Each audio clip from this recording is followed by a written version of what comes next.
Okay, he's rushing back. Sure.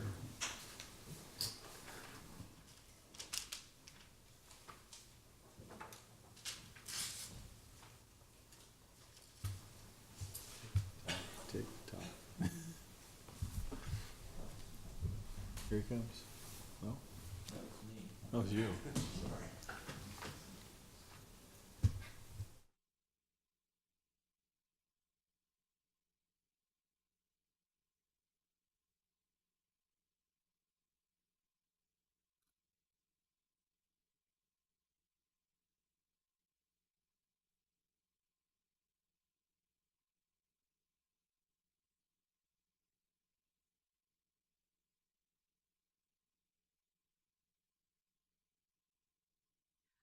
I do want to note that this meeting of the Lincoln-Lancaster County Railroad Transportation Safety District, commonly referred to as the RTSD, is subject to and adheres to the Nebraska Open Meetings Act.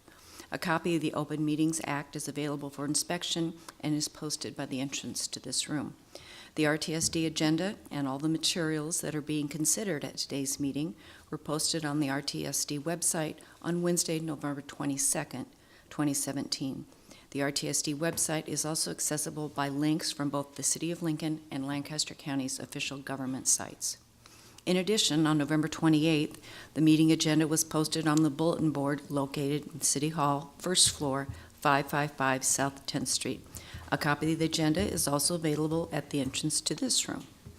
One copy of the meeting agenda and all the materials being considered today are located on the dais, and complete copies of these materials are also on file at the RTSD office, 949 West Bond Street, Suite 200.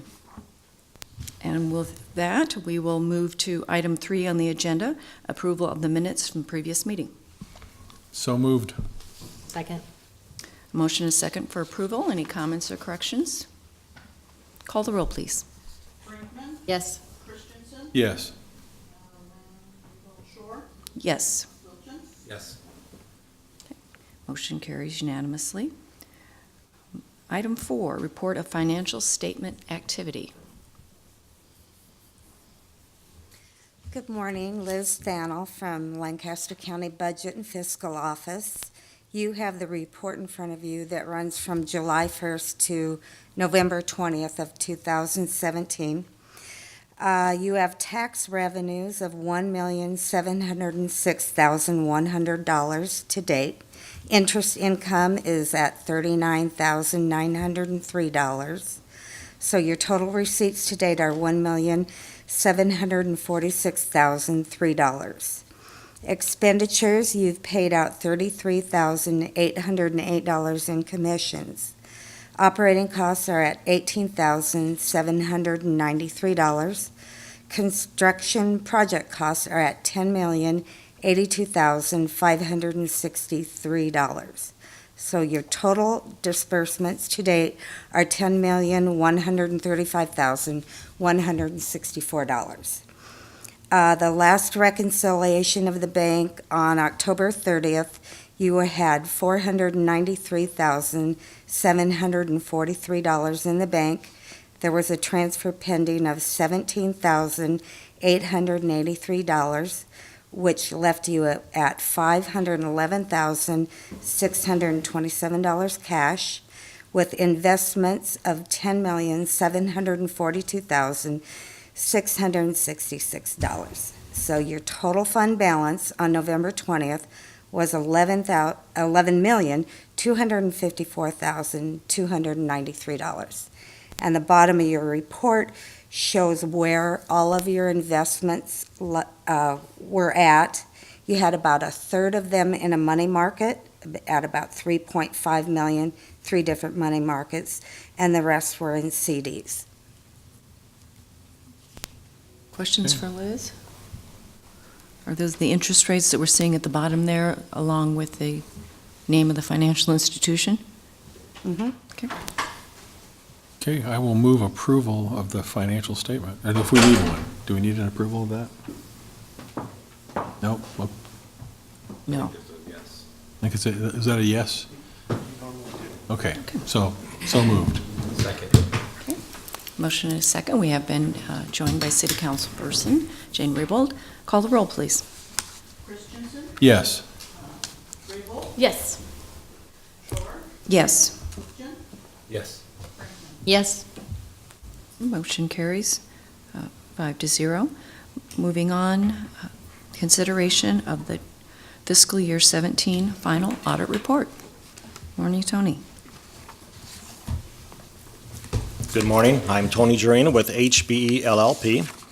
Here to tell you that the final draft of the audit that you now have is virtually identical to the draft that you approved at the last meeting.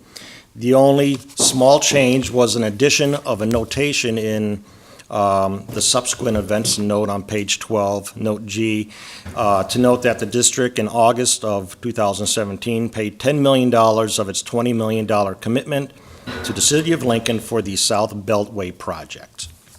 So that is the only change to the report. And again, what page was that on? That'll be on page 12. Okay. Under note G. Any questions regarding the financial audit? Not? I move acceptance of the fiscal year 2017 final audit report. Second. Additional comments or questions? Call the roll, and Jane is absent. Good. She's coming back. Yes. Shore, Yes. Hoopton, Brinkman, Yes. Christensen, Yes. We are approving the financial audit. Yes. All right. Motion carries 6-0. Okay. And did you have anything else? Yes, I do have a notation to make. It dealt with the budget that was approved at the last meeting. Back on September 12th, the RTSC voted to approve the 2017-18 general budget prepared by us. On October 26th, Roger was contacted by Jeff Schreier of the State Auditor's Office that they did not receive a copy of the minutes approving the 1% increase in the Restricted Funds Authority. Roger then contacted me to discuss the situation, and I explained to him that I incorrectly included the 1% increase on the original budget document. I then contacted the State Auditor's Office and asked them how to correct the error, to which they said just resubmit the one page without the 1% increase, to which I made the correction and provided it to Roger, and I'm assuming that went over to the State Auditor's Office. So that closes the matter. Okay. Thank you very Right? much. Thank you. Item number 6, consideration of the interlocal regarding the Pine Lake Road Railroad crossing. Okay. Good morning, Roger Feigert. Consistent with practice in the past, the RTSD has helped with the cost of railroad improvements as they relate to projects, capital improvement projects that the city or the county is doing. And the city is continuing in their capital improvement program for the improvement of Pine Lake Road from just east of 56th Street over to Highway 2, and the OPPD line does cross there. The RTSD has been providing money in its proposed CIP to pay for the new railroad crossing at that location. In this current fiscal year, the RTSD has budgeted $100,000, and then there is a proposed $500,000 in the subsequent year, 18-19. Monies not expended would be carried over and rebudgeted in future years. The interlocal agreement is the formal and official authorization passed by this board to physically make those payments or transfer those monies when billed by either the city or the county. Just by virtue of the fact that it's in the budget doesn't mean we pay without this interlocal agreement. So this is consistent with that. And Zach Becker from City of Lincoln Public Works is here, and I was going to have him give you just a brief and executive update of the status of the Pine Lake project, where it is, the work that they expect to be doing, and some of the bills that they might send to us for this year, and when that project would be done. So Zach, thank you for being here. Morning. Good morning. My name is Zach Becker. I'm with the City of Lincoln and Public Works. Pine Lake Road project is a major roadway widening project, similar to Yankee Hill Road that just was completed in the southeast part of Lincoln. 2-year project. Like Roger said, it's between 61st Street and over to Highway 2. Railroad works expected to take place in the second year of construction, so probably about 18 months from now. Currently, the project is out to bid publicly, and that will be closing on December 20th. So we should be getting a contractor on board here in the next couple months, and hopefully construction will begin on this project in March of next year, 2018. And again, like I said, 2-year project, so overall the project will probably be complete in October, November of 2019. Questions about the RTSD's role in this project? Jennifer? I think I just have a question. Is this interlocal only for 1 year, even though it's a 2-year Yes. project? Yes, and consistent RTSD capital or budgets, capital improvement programs do not automatically reappropriate.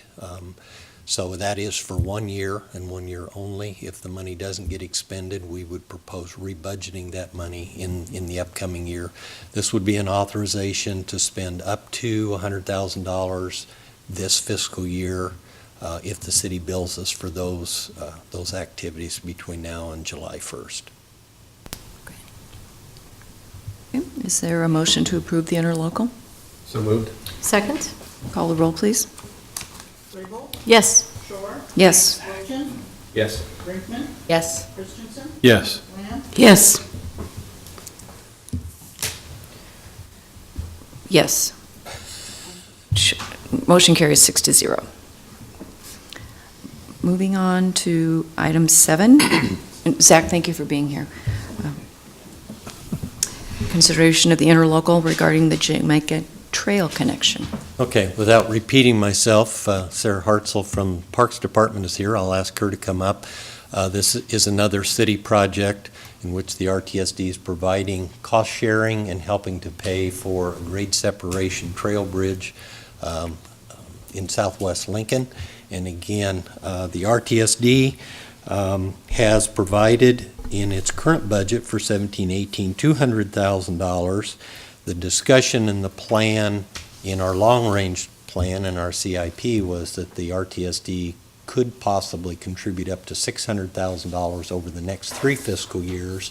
The one before you today is just the first year of $200,000, and Sarah is here to give you an update of just the status of that project and where it is. So Sarah, thank you for being here. Thank you, Roger. Good morning, Sarah Hartzell from the Parks and Recreation Department. I've got a couple things that I would be happy to leave with you here today. We have a brochure that Olson Associates has developed for this project so that you get kind of a pretty picture of what it would look like, but a little less pretty, but still useful, is an engineer's drawing of the concept for this plan. This has been shared with the Burlington Northern folks with Amber Stoffler, but we're talking about a bridge that would span from the Rock Island Trail at about Densmore Park.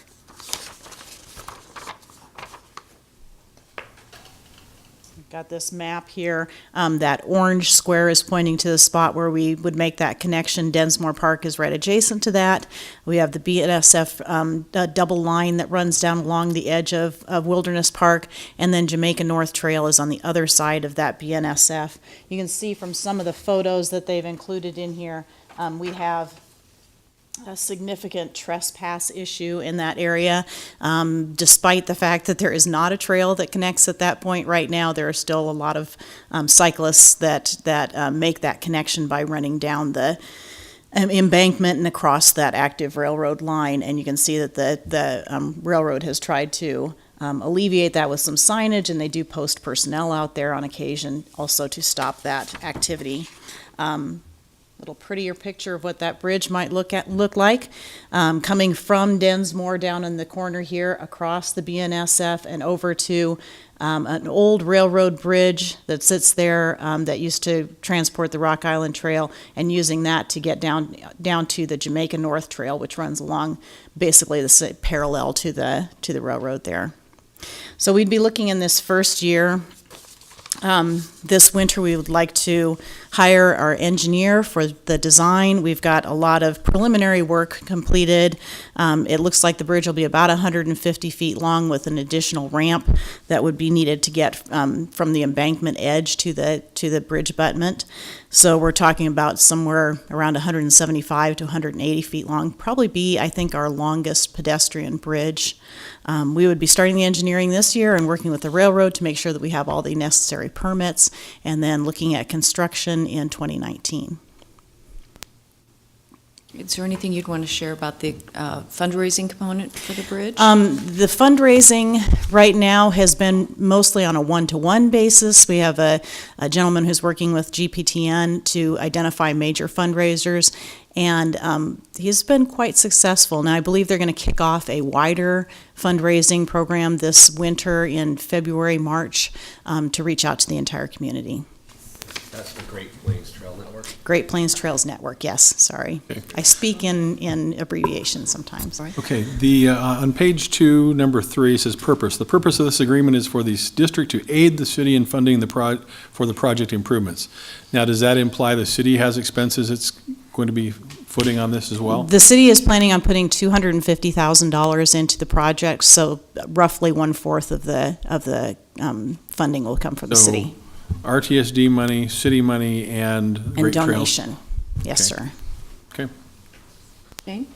Sarah, could you tell me again when you're going to hire the engineer this winter and then hopefully continue to work with BSNF, but when will the construction start? In 2019. So we would go through the engineering process and permitting in the winter of 18-19, and then in the 19-20 construction year is when we would be building. Okay, great, thank you. Will it be done within one construction season? I believe so. We don't have any plans for it to span 2 construction seasons at this time. All right, are there any additional questions for Sarah? If not, we'll accept a motion to approve the interlocal. So moved. Second? Call the roll, please. Shore, Yes. Wilchin, Yes. Brinkman, Yes. Christensen, Yes. Lamb, Yes. Raybold. Yes. Motion carries 6-0. Item number 8, Hastings Sub-Engineering Amendment. Before we go to item 8, I might mention Chris Humphrey, who has done a lot of work in helping the RTSD, has found some new technology out there that is kind of called a heat signature. And it really doesn't measure the heat of a human body, but it measures the signatures of cell phones to the point that on a map you can actually show a line where trespassing or there's heavy use of a trail or activity.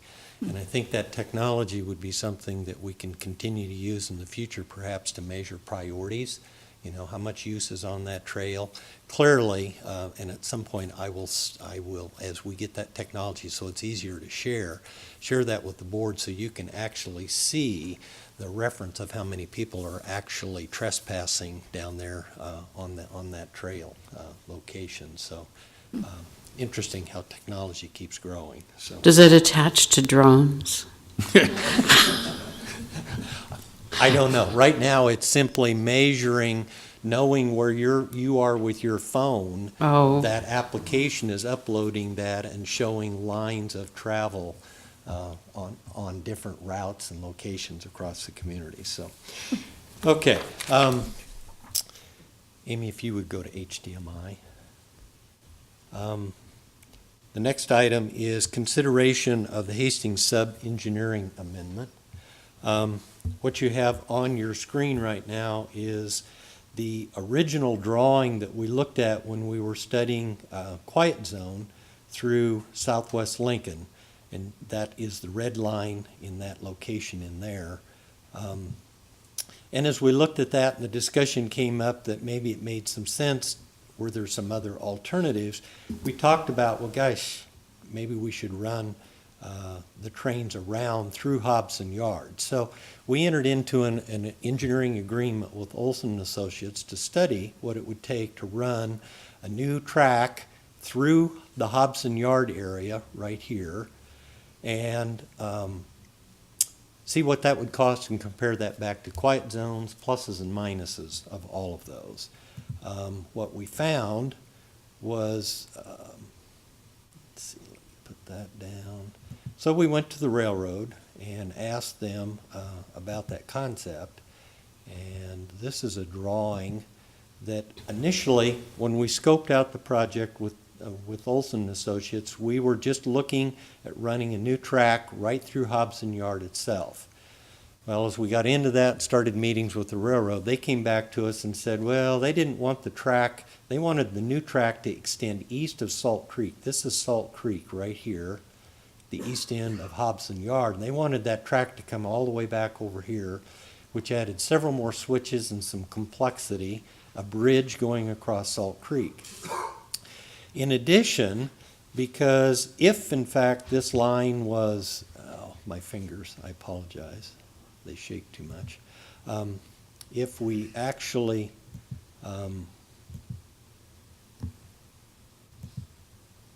abandon this line, this is Yankee Hill brick in this location down here.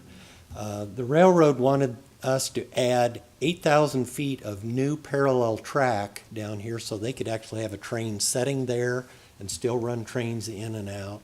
They also asked for this proposed Y track, building a new track here, so trains could come in and just curve and drive down to Yankee Hill instead of coming down the Cobb line and then having to back in. So that clearly is additional work that was above and beyond what we had scoped with Olson and Associates. So the amendment that you have before you today, it would increase the existing agreement $38,520, and the tasks are laid out in that appendix that you have there as well.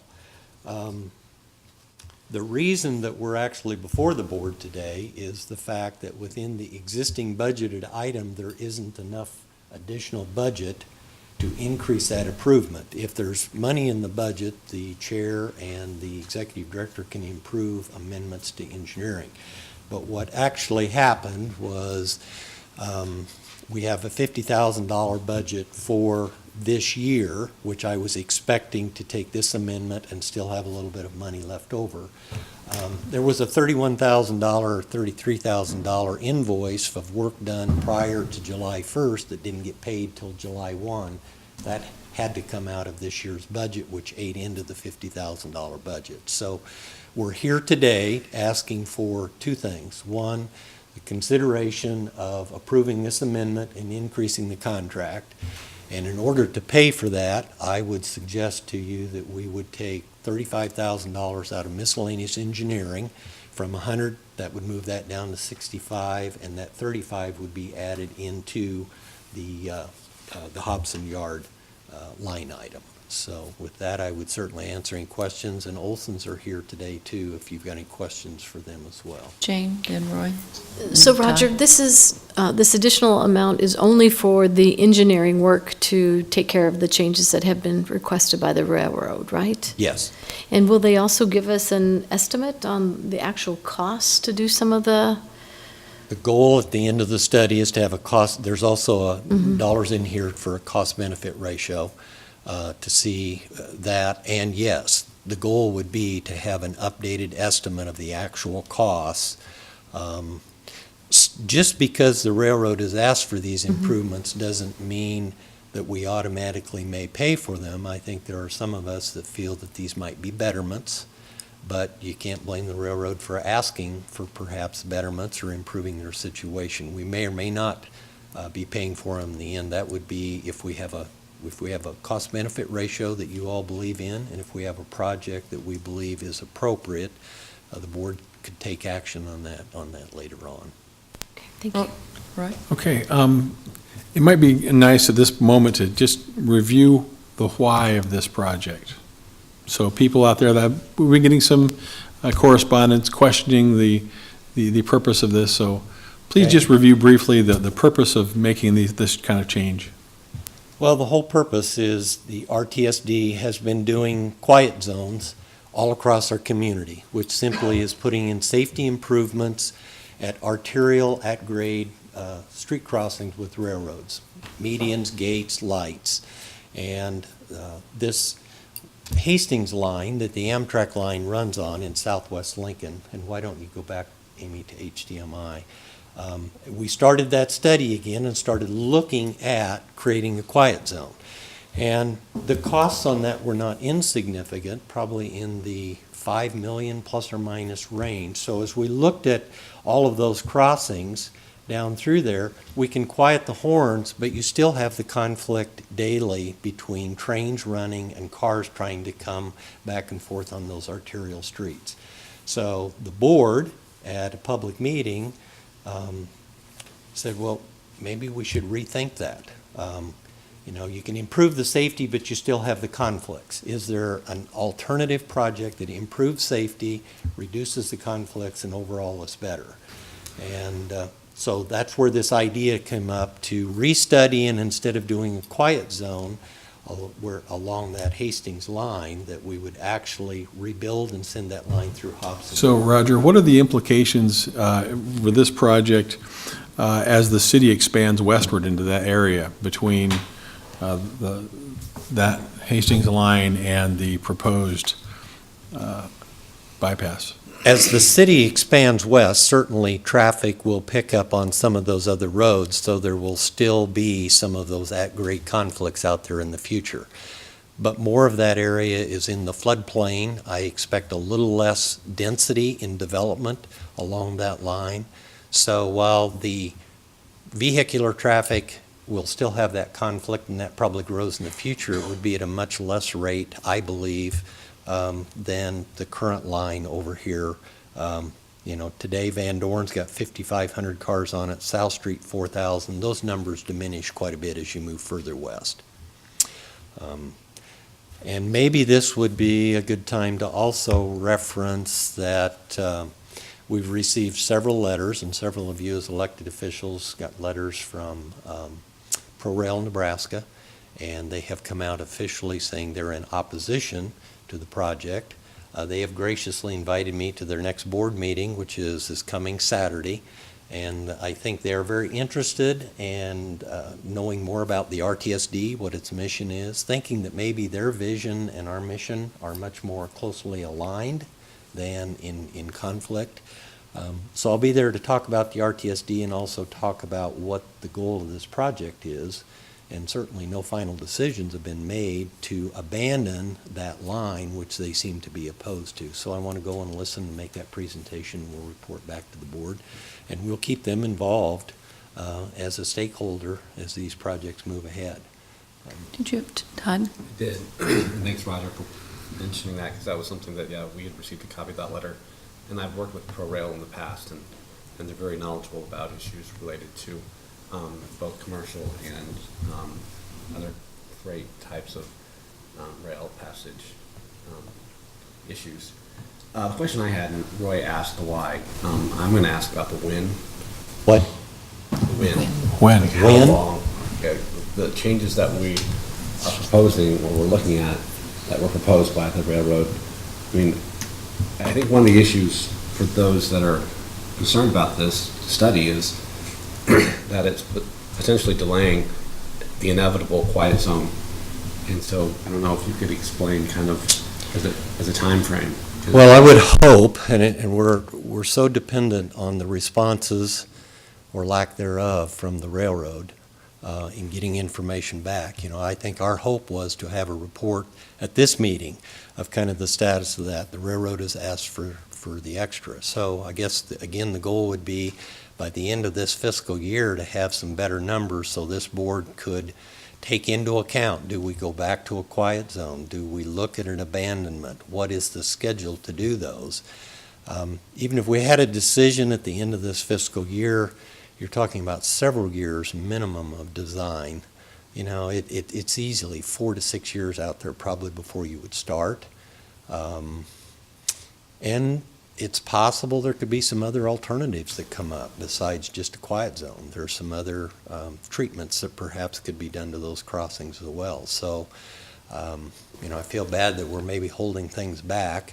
ProRail would say there's not that many trains, so maybe the train horn is not as big a deal during the day and night as some of us would say. So that's one of the other things I hope to get from them is what is the actual train count running through those days, through those areas. I have not received a number of complaints from the neighborhoods out there. I think they're being very respectful and kind, perhaps. So you anticipate that and I apologize, I've got allergies. But you anticipate that we'll have a feasibility study report by the end of the fiscal year, and then that at that time, we would be able to make a decision about whether or not we move forward? That's certainly the goal, yes. And that would be June of 2018? Yes. Cindy? Thank you. Thanks for being here, Roger. I'm glad to hear that you're going to be attending that meeting over the weekend. Could you just shoot us an email kind of with a thumbnail report of kind of what their suggestions or recommendations might be or what their concerns are? Yes. Thank And you. I was proposing to write a draft, I have a draft response that was going to go back to those letters, and I just haven't finished that up yet to mail it out. And I'll make sure that everyone that was CC'd on those letters that came in from ProRail gets a copy. They may very well give us a foreshadowing of potential for future alternatives, Okay. ideas. So. Okay. Any other questions? If not, on the we'll entertain a amendment? motion to accept the amendment to the engineering contract. So moved. Second? Call the roll, please. Wilchin, Yes. Brinkman, Yes. Peterson, Yes. Lamb, Yes. Raybold, Yes. Shore. Yes. Okay, all right. Motion carries 6-0. On to item, Did your amendment intend to include the transfer of $35,000 from miscellaneous engineering down to that project amendment? maker of the motion. Yes, it was. But do we need to specify that? Yes, please. So, That the motion was intended to include Yes. the specific transfer of funds. correct. Okay. In the second? Second? Do you, The same roll. but let's just do that for safety, for insurance reasons. We'll just call the roll, clarifying. Okay. The transfer of funds is portion. Those are part of the amendment. So, the new roll. Okay. Brinkman, Yes. Christensen, Yes. Lamb, Yes. Raybold, Yes. Shore, Yes. Wilchin. Yes. Okay. Motion carries 6-0 on the second portion. Item 10, or 9 and 10, 33rd and Cornhusker. Okay. David Carey from City County Planning Department is here to assist. I'll at least open this up. As we all know, the RTSD is working on a major project initiative and potential for trying to eliminate the conflicts of the 33rd and Cornhusker and 35th and Adams railroad grade separations. Looking at a significant expenditure, and with input and encouragement from the community to really evaluate land use, future, the vision of Northeast Lincoln. Conversation started with Lincoln Lancaster County Planning Department and Public Works about maybe doing some additional planning and study to make sure that any RTSD expenditures were expended wisely and fit the future of that part of Northeast Lincoln. So David is here to explain a little bit about what this first study is included and the city's participation in that with the RTSD. Yeah, thank you, Roger. Thank you for some time today on this topic. I'm here representing the city in addition to just the planning department, but very excited about this opportunity to study this area.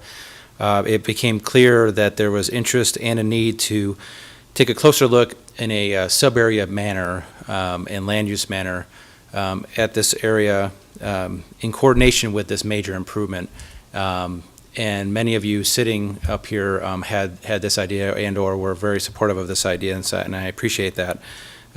With the level of investment that is anticipated here from the RTSD project, there was a need to look at the land use, and in a lot of ways, this is an economic development study to look at what the opportunity is here and what the best and highest use of the land is here once that improvement for the transportation network is installed.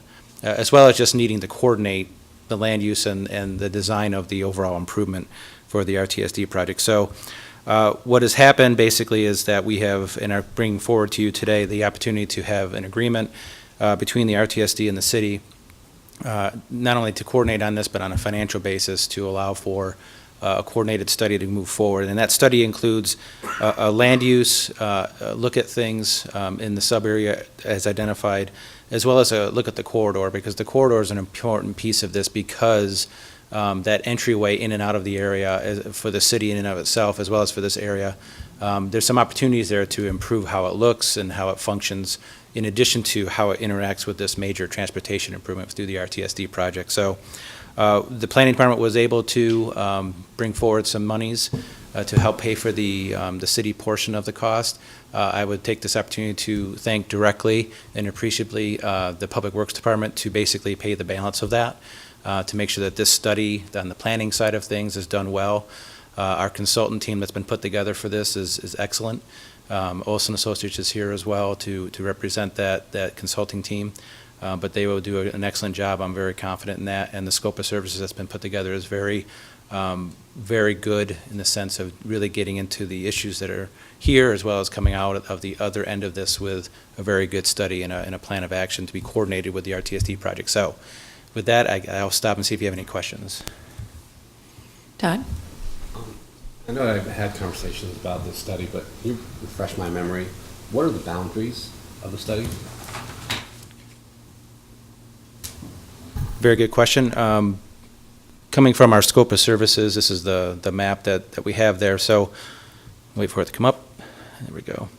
So what you see in the yellow outline, that is the actual sub-area study boundary. Here, this larger area that is in red, more of a rectangle, that is the kind of the NEPA study area. But getting more closely looking at the directly affected land area for the potential, the RTSD design and the project, that is the area that would be studied for the study boundary. The corridor itself actually will be larger than that. It'll go from about 56th Street down to I-180 as far as Comhusker Highway is concerned. And that's because obviously the travel in and out of the area kind of is impacted by that more outside of just this limited area. Well, I think it's a very wise study, because I know in the public process with the 33rd and Comhusker, there were a lot of questions about what would happen north of 33rd and Comhusker. And so I think this is a wise step. Okay. And then maybe just to make sure, this is not a typical interlocal agreement. In this case, this interlocal agreement that's before you today for your consideration states that the City of Lincoln will be contributing that $330,000 to the RTSD to help fund and pay for the contract that your next item, should it be included as or approved as well. So, and my understanding is this interlocal agreement is on the City Council agenda today for introduction, would have public hearing next week. Is that right, David? That's correct. Okay. Cindy? Yeah, so I don't have questions really so much as a comment. I'm really excited about this too. And I want to tell you that those were some of the concerns that were brought forward to me and that I had about what are we going to do. And so then I started thinking about this corridor enhancement study, and I was a little concerned because it seems to go beyond the perimeters. But when looking at the need to the alignment of Comhusker that'll have to take place as part of this project, it's a natural match to me. And so I am grateful also that that Public Works was able to identify funds for this. I think it's going to be a great project, and I'm especially excited, which of course a couple of us that have been on the team know, but the rest of you should know, is that we're putting together as part of the sub-area study a Northeast Citizen Advisory Committee that is just open to all, and I've had a great deal of interest from business owners and elected officials and citizens in the area, so pretty excited about that. And I think our kickoff is scheduled for sometime in December, this month. Kickoff meeting, so excited about that. And then we'll see the advisory folks in January, so thank you for your work, appreciate it. All right, any additional questions or discussion? Now, is there a motion to approve the interlocal agreement with the city? So moved. Second? Okay, call the roll, please. Christensen, Yes. Lance, Yes. Graybolt, Yes. Thor, Wilson, Yes. Brinkman, Yes. Motion carries 6-0. Okay, the second portion of this discussion, the contract with Olson. Okay, Associates. Chris Humphreys come to the diocese and we'll go over. Obviously, we have the actual contract before you today to start that planning study and get going. And Chris will give you a few more of the details. I want to thank Cindy and Deb specifically for their patience and all the time and effort that they put in that selection process and getting us to this point. It's no small undertaking, and without their help and leadership, we wouldn't be here today. We're excited about the consultant, the team that they've put together, and so thank you for that. So Chris, you want to kind of give us an overview of the contract itself, and Rick Herrick, who is the project manager from Olson Associates, is also here as a team leader and project manager in case you have any questions for them. So, okay, Chris. Excuse me. Good morning, Chris Humphrey. I'm the RTSD project manager for the 33rd and Comhusker project. And in front of you is the contract with Olson Associates in the amount of $932,251.14 to provide professional engineering services for this next phase of the 33rd and Comhusker project. And basically what these services entail is a portion of what David was talking about with the sub-area plan and the corridor plan. And then with these services, we'll also build upon what we did with the Pell study in terms of the roadway alignments. So we will vet the roadway alignments that were developed as part of the Pell study. In addition, develop other alternatives that mesh very well with the sub-area plan, and we'll vet those against the project's purpose and need, which is part of our environmental commitments that we'll have with the project, and then also some additional goals associated with the sub-area plan, and incorporate that in there. And then this contract will last about 1 year, and at that time we'll enter into the next phase of the contract, which is the environmental NEPA portion of the contract. I just want to also point out that there is a contract modification in here. Like Roger was saying, this will be introduced to City Council today with action proposed for next week. If, for some reason, the City Council does not take action by January 31st of 2018, this contract would become null and void. So I just want to point that out as well. And with that, I'd be happy to answer any questions. Cindy? Thank you. And just so that everyone knows, my understanding is that this particular action isn't adding any time to the project at all. The study and so forth. It hasn't affected the projected start date and so forth, should we? Correct. The schedule that was proposed as part of the Pell study, I think we're still on schedule for that. I've been telling people, there's a lot of steps that need to happen between now and when we start construction. So construction's still pretty far off. Right now, I've been telling people to anticipate construction about 2026. That really depends a lot on what sort of NEPA classification that we will need to do with this project. So there's basically two different levels of environmental study that we will have to do with this project. One's called an environmental assessment, and the other one's called an environmental impact statement. And the environmental impact statement is a little bit more detailed, and it'll add a little bit more time. So talking with different agencies, we're always looking for efficiencies and to try to get this project to construction sooner rather than later. So even now, we're being mindful of that schedule far out, because that'll just save us inflation costs, and it would provide us what we want to, the sooner the better. Thank you. Mm-hmm. Any additional questions? Cindy did reference the opportunity for citizen input in this next phase, and they can go to the website, call RTSD office, any of those ways, and we'd be glad to.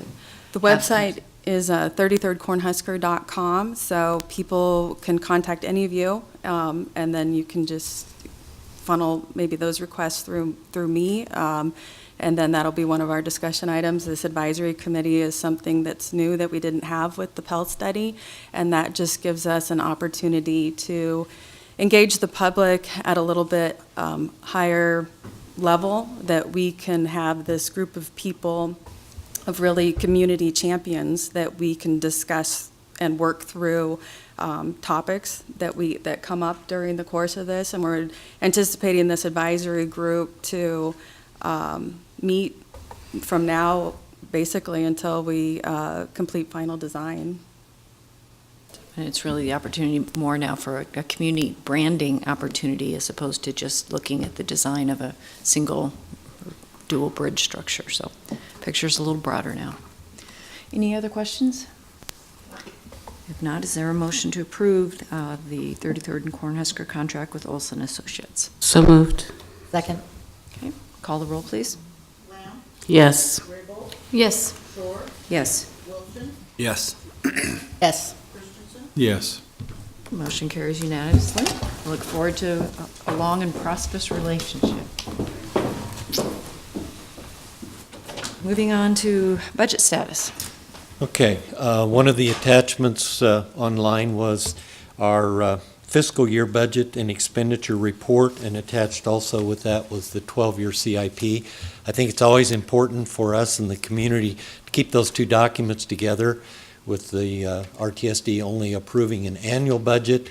Unless you look at the CIP that goes out 6 and 12 years, you really don't have a roadmap to those projects. And two of those interlocals that were approved today have funding in future years, which I think is the rest of the story. Very briefly, in the operating budget, which is $85,500, we've only expended a little over 20%. Services for superintendent haven't been billed out. Typically, the city bills around the 1st of January and then towards the end of the year in two equal. We've paid out for accounting and auditing $11,500. The other expenditure, a little over $2,200, is legal services, and we continue. I have done additional work, and Bill Kudelik has done a lot of review on the interlocal agreements and the contract documents. He and I have also been working with the City of Lincoln on streamlining. Excuse me. I also have drainage, Todd. And trying to make sure that our standard engineering agreement document that we have online is consistent with today's practices, and that is still ongoing.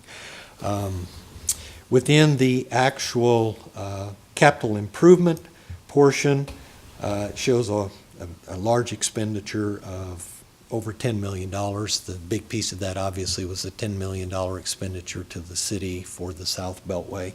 Other projects are moving along fairly slowly. You heard an update on Pine Lake Road and the Jamaica Trail. I don't really have much of anything else to point out unless you have some questions. Obviously, we'll start seeing some expenditures coming through for 33rd and Cornhusker and the engineering that's starting on that with the approval of that contract today. I think I don't have anything else on that unless folks have questions. Cindy? Thank you. Does this include this new report? Does it include the transfer of the 38,000 that we just voted on? The budget will, with the approval of the amendment, the overall budget dollars don't change because we just move money from one project account to another. We increased the contract with Olson's, but we did not increase the overall budget or the CIP. Okay, and so I guess I'm just wondering if that's been moved within this, or... Within this one, no. Okay. It would have been presumptuous of me to have moved that and prior to the board taking action. Thank you. All right, any other questions on the budget status? We move on to any project or crossing updates. Okay, quickly, just some updates on crossing activity and stuff in the community. OPPD crossing at 84th Street south of Highway 2 has a new full-depth concrete crossing that was completed. Beautiful. Thank you. Beautiful. Thank you. Thank you. I have been informed by the city, and I would want the board to know, in coordination, I do attend a city coordination meeting almost weekly to see what projects the city is working on and what the county is going to be working on to make sure we're trying to coordinate those. And as part of that, the city earlier last week informed me that BNSF will be in and doing some repair to the 2nd and South Street railroad crossing. They've not asked for any repair money or assistance from the RTSD, so I guess that's good, but sometime within the next few weeks, they should be improving that crossing. I have an agreement, or we have an agreement in concept with OL&B to repair and replace the crossing on Y Street by their concrete plant. That work probably doesn't get done till spring, but we would be looking at putting in a new improved crossing in there that we hopefully would need less maintenance on into the future. Building off of that, continuing to have discussions with Lincoln Lumber to try to improve or replace the crossing at 22nd Street north of Vine. That line goes over to Lincoln Lumber. So that is a discussion that is ongoing. The city this upcoming summer will be resurfacing Fletcher Street from 56th over to 70th Street area. There is an old spur line that crosses Fletcher at about 68th Street, and as part of that project, we've worked with the business and the railroads. The city will remove those tracks from the actual street right-of-way and pave through there, so we won't have disrepair in the future. Those aren't being used. The RTSD would help pay for the removal of those tracks. Let's see, the crossing on Denton Road just east of Denton has been repaired and fixed by BNSF, and I think, Ms. Shore, you had an opportunity to visit that one with the county engineer here a while back, and it was We just better. reopened a bridge on Denton Road last Okay. week, so I had the Okay. opportunity to look at that crossing and innovative new bridge design that they're using with regards to reflectors. Okay. And That's another crossing that the railroad did not ask for repair or assistance in cost share from the RTSD, and I guess if they're willing to do some of the work, we'll go ahead and let them do it. I do remind them on crossing repairs, the RTSD will assist in paying for the material if they do the labor to try to facilitate getting some of those done a little bit earlier.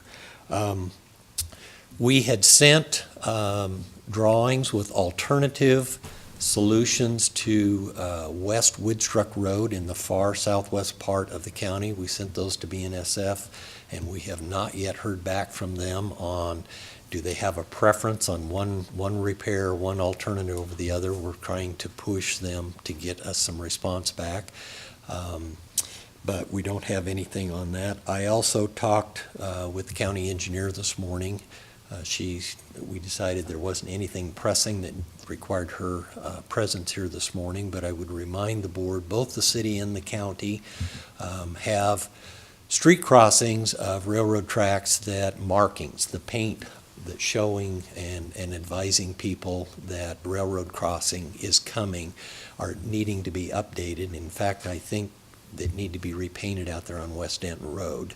So both the city and county, for that work that they'll be doing on through into next year, they'd be submitting bills, and the RTSD would help pay for those markings and signage for safety improvements.